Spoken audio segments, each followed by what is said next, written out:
My girlfriend cheated and turned our friends against me. But karma hit back hard. I never thought my friends would take her side after what she did to me. But they did. When Selena, my girlfriend of 3 years, told me she had been cheating, I was stunned. She said it like it was no big deal. I needed someone more assertive, she said, flashing this weird little smile. Our mutual friends? They backed her up. Not a single one stood by me. I did not cause a scene. I just nodded, packed a few things, and walked out. The next morning, I woke up to 32 missed calls. All of them from people I once trusted. Looking back now, I should have seen the signs. They were there, just scattered across the months like puzzle pieces I never put together. At the time, though, it felt easier to believe everything was fine. When you have spent 3 years with someone, you give them the benefit of the doubt. That is what I kept telling myself anyway. It started off with little changes. Selena began staying late at work more often. It made sense. It was a busy time of year. But then she started coming home smelling like cologne I didn't recognize. New clothes showed up in her closet that I never saw her buy. Her phone? It never left her side. I mean it, never. She treated it like a lifeline. Now, I have never been the jealous type. I do not go through phones or ask a million questions. But something about the way she would pull away when I hugged her while she was texting. How she would step outside to answer calls and say it was just work. How she suddenly had all these girls' nights with people I had never heard of before. It all felt wrong. Then, one Tuesday, I was folding laundry while she was out, and her phone lit up on the coffee table. A message popped up. It was from someone named Jared. It read, "Miss you already. Last night was." That was all I saw before the preview cut off, but it was enough. My stomach dropped. I did not want to snoop, but it felt like life was practically yelling at me to open my eyes. That night, she walked in like everything was normal. She was in the kitchen, blending one of her smoothies.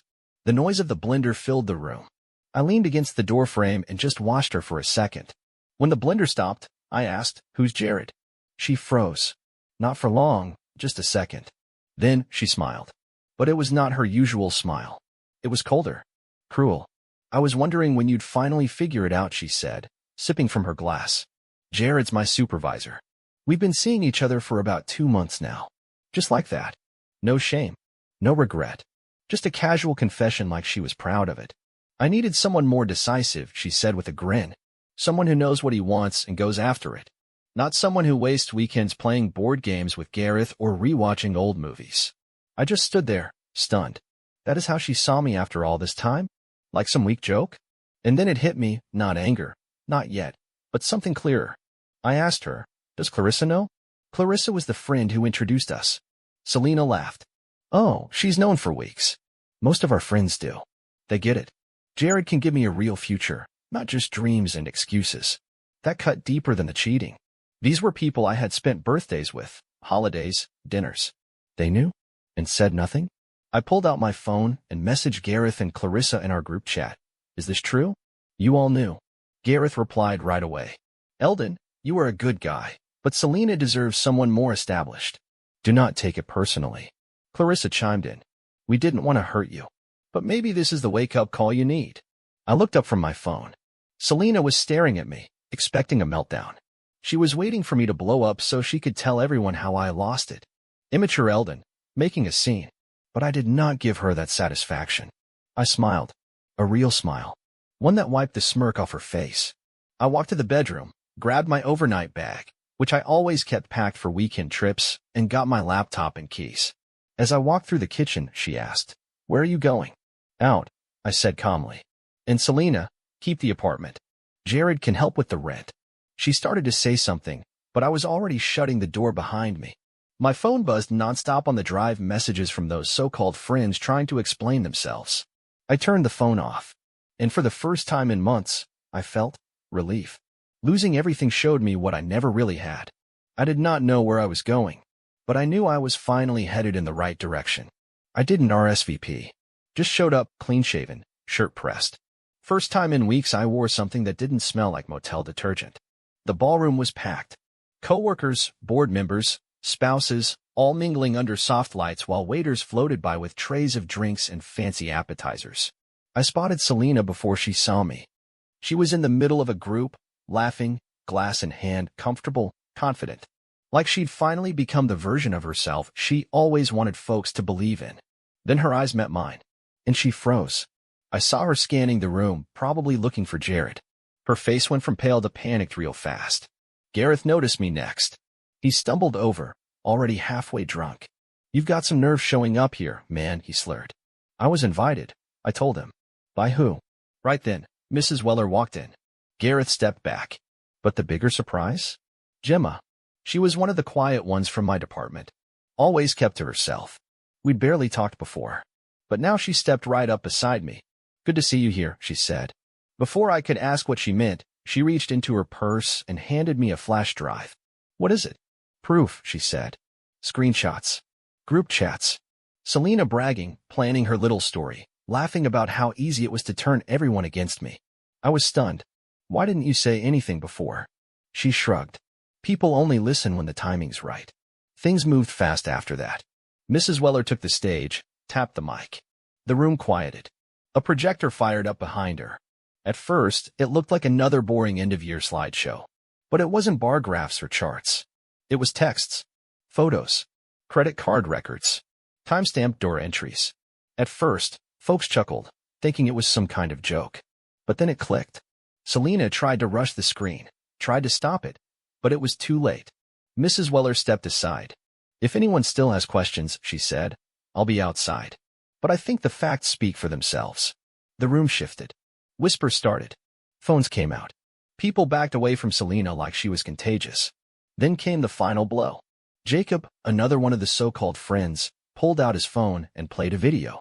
It was Selena, from just last week, mocking everything, saying Jared promised her a promotion, telling someone, "Everyone believes me anyway."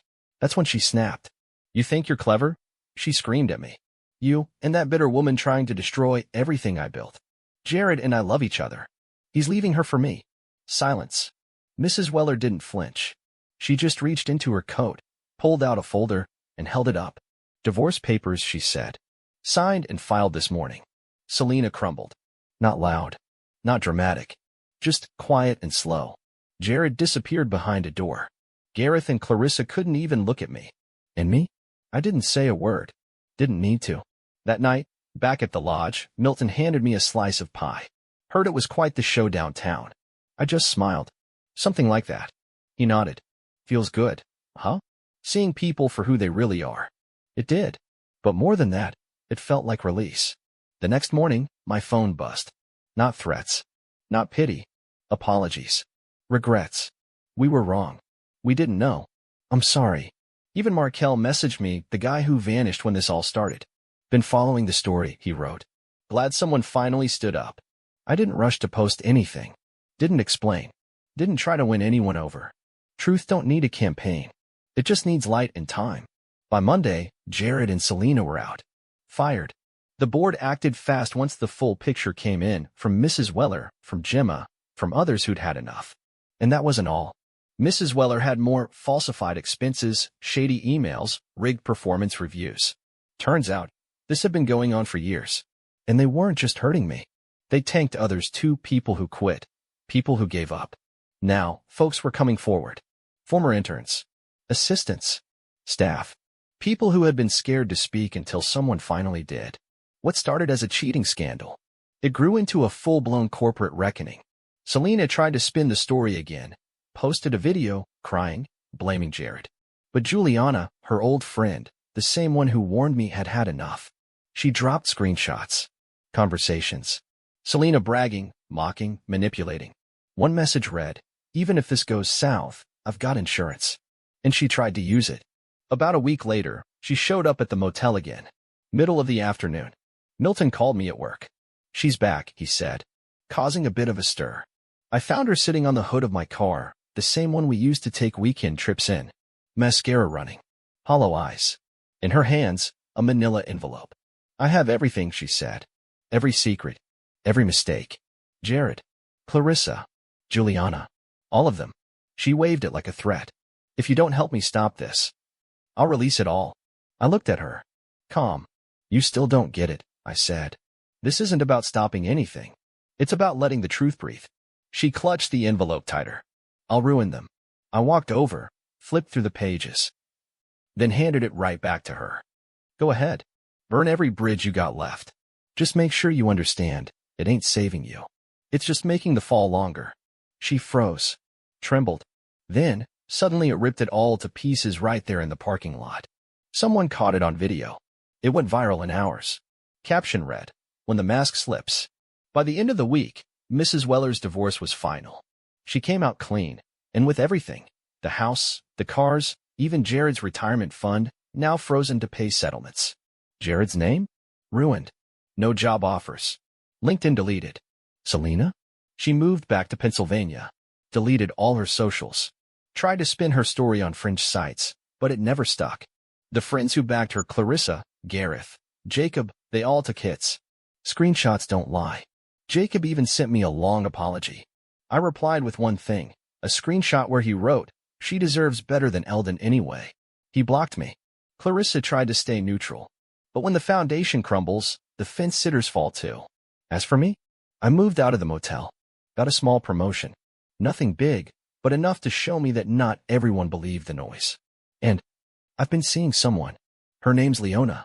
We meet at that same quiet coffee shop where this whole thing turned. She's not like Selena. In all the best ways. No games. No masks. Just two people, taking it slow, doing it right. They say revenge is sweet, but I've found something better.